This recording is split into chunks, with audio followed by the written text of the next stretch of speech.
नमस्कार दोस्तों, मेरा नाम डॉक्टर राजेश चौधरी। स्वागत है आपका फिजिक्स गुरु मोबाइल ऐप पर। दोस्तों, आज मैं आपको एक बहुत ही इंपॉर्टेंट ट्रिक बताने जा रहा हूं कि अगर कभी भी आपसे ऐसा क्वेश्चन पूछा जाता है कि किसी भी भुजा वाली आकृति के सेंटर पर मैग्नेटिक फील्ड ज्ञात करना, जिसमें आपके त्रिभुज आ सकता है, चतुर्भुज आ सकता है, पंचभुज आ सकता है, षटभुज, सप्तभुज, कोई भी triangle, square, pentagon, hexagon, heptagon, कुछ भी अगर आकृति दे आपको, समरूप आकृति होनी चाहिए, यूनिफॉर्म होनी चाहिए। उसके सेंटर पर अगर आपसे मैग्नेटिक फील्ड ज्ञात करने की बात करें तो कैसे सॉल्व करना है, आपको लंबे चौड़े प्रोसेस से नहीं जाना है। एक शॉर्ट ट्रिक बताऊंगा जो 15 सेकंड के अंदर में आप उसका आंसर कैलकुलेट कर सकते हैं। आइए जानते हैं उस इंपॉर्टेंट ट्रिक को। तो सबसे पहले हम बात करेंगे दोस्तों, समरूप आकृति, यूनिफॉर्म शेप होनी चाहिए। समरूप आकृति के केंद्र पर चुंबकीय क्षेत्र ज्ञात करना। चुंबकीय क्षेत्र ज्ञात करना, यानी अगर हम इसको कहें to calculate the magnetic field at the centre of uniform shape. अब इसमें दो चीजों का विशेष ध्यान रखना। सबसे पहले, आकृति धारावाही होनी चाहिए। धारावाही यानी करंट कैरिंग होनी चाहिए, उसमें करंट की सप्लाई होनी चाहिए। क्यों? अगर करंट नहीं होगा तो मैग्नेटिक फील्ड जीरो होगा उसमें। ठीक है। नंबर दूसरी चीज ध्यान रखनी है कि भुजा जो है उसकी जो साइड है वो समान होनी चाहिए, यानी यूनिफॉर्म साइड।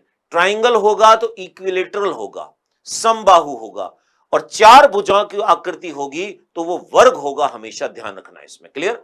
ये दो चीजें हैं। अब हमें निकालना उसके सेंटर पे मैग्नेटिक फील्ड। ट्रिक क्या है देखिए, मान लिया हमने कहा कि देखिए आपके पास में जो भी आकृति दे रखी है, जो शेप दे रखा है, उसमें आप ये कहोगे उसमें भुजा जो है, नंबर ऑफ साइड्स वो n हो गई। n मान के चलो। त्रिभुज की बात करेंगे तो 3 रख देंगे, चतुर्भुज में 4 रख देंगे, पंचभुज में 5 रख देंगे, षटभुज में 6 रख देंगे इसमें। ठीक है। दूसरी चीज, इसमें जो विद्युत धारा होगी, करंट, वो आई हो गई हमारे पास में।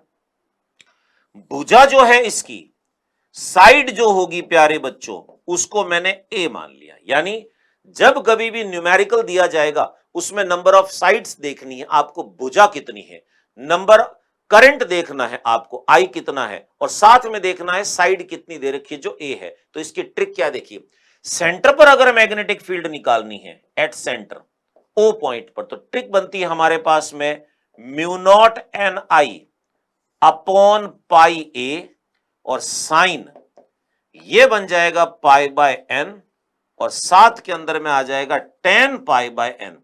मेरे प्यारे बच्चों, इस ट्रिक को थोड़ा दिमाग में बैठाइए अच्छी तरीके से। मोस्ट इंपॉर्टेंट चीज है। कौन कौन सी चीज क्या है मैं आपको बता देता हूं, ध्यान से देखिए। Mu naught constant, N number of sides, I का मतलब करंट, पाई कांस्टेंट है, ए आपके पास में हो गया साइड, भुजा जो है उसकी साइज कितनी है, एन आपके पास में हो गया नंबर ऑफ साइड्स, एन आपके पास नंबर ऑफ साइड्स, साइन और टेन ये यूज करना है। तो देखिए, अगर बात आती है कि आकृति मेरे पास में स्क्वायर हो तो क्या होगा, ट्राइंगल हो तो क्या होगा, हेक्सागोनल है तो क्या होगा। अब 3 आकृतियों की मैं बात करता हूं, उस पर बेस्ड हम चीज बनाएंगे। देखिए, सबसे पहले नंबर 1, अगर आपसे कोई कहे कि ट्राइंगल है भाई मेरे पास में, ट्राइंगल जिसको आप त्रिभुज कहते हो, त्रिभुज कहेंगे, ठीक है। अब देखो, इस ट्राइंगल को मैं ड्रॉ करके बता दूं आपके सामने। ये मान लो मेरे पास में कोई भी एक ट्राइंगल हो गया, देखो ऐसे, नॉर्मल सी चीज। ट्राइंगल में करंट आई बोल दिया हमने, ऐसे जा रहा भाई करंट ये, ठीक है। भुजा जो है साइड, वो ए बोल दी हमने इसकी, ये हो गई साइड हमारे पास में, ठीक है। अब आपसे कहे इसके सेंटर पे ओ पॉइंट पर मैग्नेटिक फील्ड बताइए। एन की वैल्यू ट्राइंगल में कितनी होती है? 3 होती है। तो जहां जहां एन दे रखा वहां 3 रख दो, आपका आंसर आपके सामने। देखिए, रेड पेन से मैं लिख देता हूं अलग से, ताकि अलग से दिखे आपको। ये आप कहोगे B O is equals to mu naught into 3 I upon करके हो गया पाई ए। मेरे प्यारे बच्चों साइन ये हो जाएगा π/3 और यहां हो जाएगा हमारे पास में tan π/3। अब इन सब की वैल्यू आपके सामने, साइन की बात करता हूं मैं, साइन π/3 यानी साइन 60 की वैल्यू ये हो जाएगी आपके पास में √3/2। ओके, tan π/3 tan 60 की बात करें तो ये हमारे पास में हो जाता है √3। ठीक है, अब सॉल्व कर दें, √3 इंटू √3 3, 3 इंटू 3 9 और ये 2 नीचे आ जाएगा। तो आप कहोगे ओ पॉइंट पर मैग्नेटिक फील्ड की value 9/2 mu naught I upon हो गया इसमें πa। ये आपका आंसर आपके सामने। क्लियर?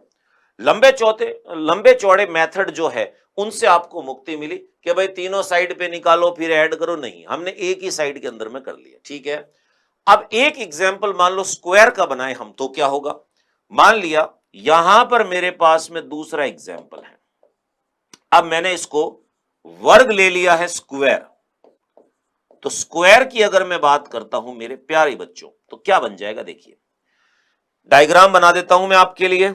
ये है आपके पास में स्क्वायर, ये देखो वर्ग दिख रहा आपको सभी। ठीक है, छोटा ही बनाया मैंने जानबूझ करके। करंट जो है इसमें आई हो गया, ये ऐसे जा रहा है आई करंट, साइड जो हो गई हमारे पास में वो ए हो गई। आपको इस ओ पॉइंट पर मैग्नेटिक फील्ड निकालना है, तो स्क्वायर की बात करें तो एन हमारे पास में कितना होगा, 4 होगा। तो जहां जहां एन दे रखा वहां 4 डाल दीजिए, क्या बनता है देखें, ये हमारे पास में आएगा ओ पॉइंट पर magnetic field is equals to, N की जगह 4 हो गया, 4 mu naught I upon pi A. ठीक है, साथ में साइन π/4। ठीक है, साथ में tan π/4। मेरे प्यारे बच्चों tan π/4 मतलब tan 45, इसकी वैल्यू आपको पता है कितनी होगी, ये हमारे पास बन जाएगा 1, ये हमारे पास में बन गया 1/√2, 1/√2। देखो 4 है, 2 इंटू 2 लिख दिया, एक 2 को √2 इंटू √2 लिखा, वो इससे कट गया, पीछे बचा 2√2। तो ओ पॉइंट पर जो मैग्नेटिक फील्ड बनेगा मेरे पास स्क्वायर के लिए, ये बना है हमारे पास में 2√2 म्यू नॉट आई अपॉन करके आपके पास में आ जाएगा पाई इंटू ए। ये बना हमारे पास में किसी स्क्वायर के सेंटर पे मैग्नेटिक फील्ड। अब अगर मान लो कोई कहे कि सर मेरे पास में हेक्सागोनल आ जाए, यानी ऐसा षटभुज हो जिसमें भुजाओं की संख्या 6 हो, उसका आंसर कितना निकलेगा, तो आप खुद देख सकते हो। यहां पर n की वैल्यू हम 6 लिख देंगे, तो मैं छोटे से भाग के अंदर में ही इसको सॉल्व कर रहा हूं। इतनी सी जगह पे देखो, कभी आपने सोचा नहीं होगा कि हेक्सागोनल जो है वो सिर्फ इतनी सी जगह पे सॉल्व हो सकता है। देखो तो n की वैल्यू अगर मैं 6 रखता हूं यहां पर, तो मेरे पास क्या बनेगा, ओ पॉइंट पर मैग्नेटिक फील्ड ये बन जाएगा mu naught 6i upon pi A. देखो साइन बन गया हमारे पास में π/6। ठीक है, tan बन गया हमारे पास में π/6।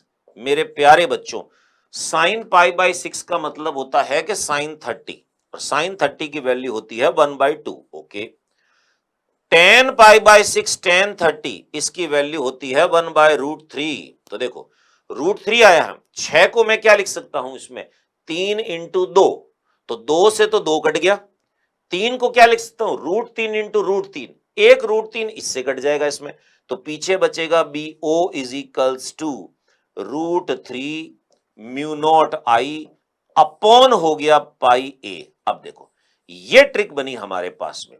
तो किसी भी एक फिगर के सेंटर पर मैग्नेटिक फील्ड निकालने की ट्रिक मैंने आपको बताई, और 3 क्वेश्चन ट्राइंगल, स्क्वायर और हेक्सागोनल इनको बनाया। दोस्तों इसी प्रकार की दिलचस्प ट्रिक किस प्रकार से फंडों से क्वेश्चन को सॉल्व करना है जानने के लिए बने रहिए हमारे साथ फिजिक्स गुरु doctor RC sir YouTube channel पर। धन्यवाद।